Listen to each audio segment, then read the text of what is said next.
अस्सलाम वालेकुम, मेरा नाम डॉक्टर नुमान चौधरी है। आज हम जिस टॉपिक के बारे में डिस्कशन करेंगे वो है वेरिकोसील और वेरिकोसील किस तरीके से इनफर्टिलिटी में अपना रोल प्ले करती है। इस सबसे पहले ये जानना ज़रूरी है कि वेरिकोसील क्या चीज़ है।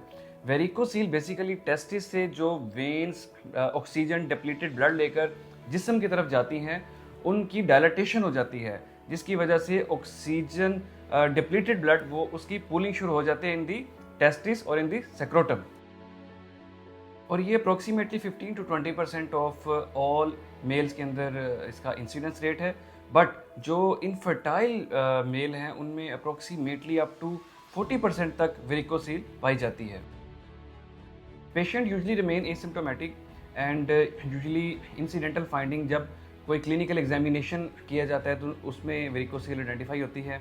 उसके अलावा patient can present with testicular pain और कोई लंप जो कि अबव द टेस्टिस होगा उसके साथ प्रेजेंट किया जा सकता है, या पेशेंट टेस्टिकुलर एट्रोफी यानी वो कहेगा कि मेरे टेस्टिस का साइज स्मॉल हो चुका है, उसके साथ भी प्रेजेंट कर सकता है।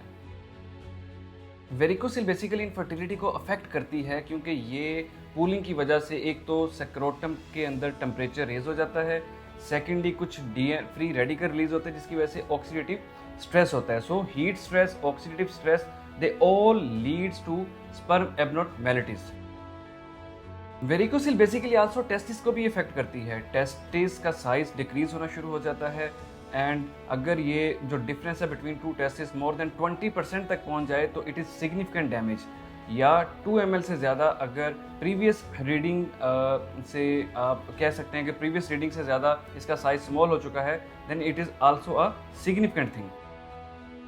And with passage of time ये स्पर्म एब्नॉर्मैलिटीज कॉज करना शुरू कर देती है वेरिकोसील।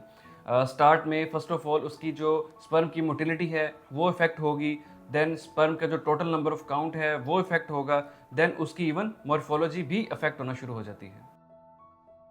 वेरिकोसील का जो बेसिकल इन्वेस्टिगेशन है वो प्राइमरीली फिजिकल एग्जामिनेशन ही है, या इसके अलावा जो कलर डॉपलर अल्ट्रासाउंड है सेक्रोटम का वो करवाया जा सकता है टू प्रोसीड फर्दर और to take further action. Varicocele complications leads to testicular atrophy, sperm abnormalities which ultimately leads to infertility। Varicocele treatment के मल्टीपल ऑप्शंस मौजूद हैं जो कि ओपन भी हैं, लेप्रोस्कोपिक भी हैं, एम्बोलाइजेशन भी हैं, या कुछ स्क्लेरोथेरेपी टेक्निक है। इसके लिए ज़रूरी है कि जब आप वेरिकोसील आपको फील हो तो आप फौरी तौर पे अपने यूरोलॉजिस्ट से कंसल्ट करें ताकि अपना आप ट्रीटमेंट करवा सकें।